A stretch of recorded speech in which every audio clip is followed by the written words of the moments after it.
बद्रीनाथ धाम में एक दीपक है जो बिना रुके 6 महीने तक जलता है। चलो आओ जानते हैं। भारत के उत्तर में ऊंचे ऊंचे हिमालय की गोद में एक ऐसा दिव्य स्थान है जहां पहुंचकर हर आत्मा को शांति मिलती है। यह है बद्रीनाथ धाम, भगवान विष्णु का शाश्वत निवास।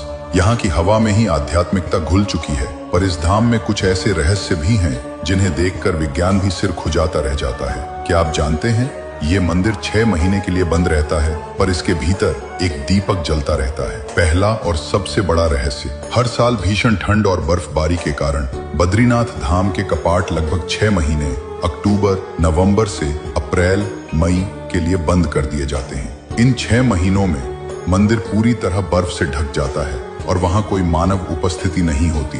पर जब 6 महीने बाद कपाट दोबारा खुलते हैं तो अंदर का दीपक वैसे ही जलता हुआ मिलता है जैसे उसे छोड़ा गया था। कैसे? इतनी भयंकर ठंड में बिना किसी की उपस्थिति के ये दीपक 6 महीने तक जलता रहता है। कौन इसमें तेल या बाती डालता है, ये आज भी एक अनसुलझा रहस्य है। भक्त इसे भगवान बद्रीनाथ का साक्षात चमत्कार और उनकी अखंड उपस्थिति का प्रमाण मानते हैं। बद्रीनाथ में एक और अद्भुत रहस्य है, तप्त कुंड। ये एक ऐसा प्राकृतिक गर्म पानी का झरना है जो बर्फीली अलकनंदा नदी के ठीक बगल में स्थित है। जहां अलकनंदा का पानी हड्डियों को जमा देने वाला ठंडा होता है, वहीं इस कुंड का पानी हमेशा गर्म रहता है। इस प्राकृतिक विरोधाभास का कोई स्पष्ट वैज्ञानिक कारण नहीं मिल पाया है। ये कुंड भक्तों के लिए एक वरदान है, जहां वे ठंड में भी पवित्र स्नान कर पाते हैं। क्या ये भूगर्भीय रहस्य है या भगवान बद्रीनाथ की ही एक लीला? इस मंदिर में भगवान बद्रीनाथ की मूर्ति काली शालिग्राम शिला से बनी है। मान्यता है कि यह मूर्ति स्वयं प्रकट हुई थी और आदि शंकराचार्य ने इसे अलकनंदा नदी से निकालकर स्थापित किया था। यह मूर्ति और इसका स्थान भक्तों के लिए मोक्ष और परम शांति का द्वार माना जाता है।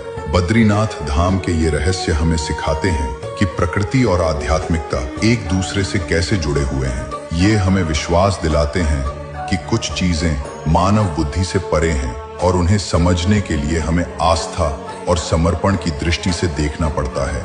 ये धाम हमें याद दिलाता है कि भगवान हर परिस्थिति में, हर मौसम में अपने भक्तों के लिए मौजूद रहते हैं, भले ही उनकी उपस्थिति अदृश्य क्यों न हो। इसलिए ध्यान में रखें, जहां हिमालय भी आरती गाता, जहां दीपक बिना तेल के भी जलता जाता, वो कोई स्थान नहीं, तप का प्रमाण है। हर बूंद वहां मोक्ष का वरदान है। जय बद्री विशाल, जय नारायण, जय नारायण।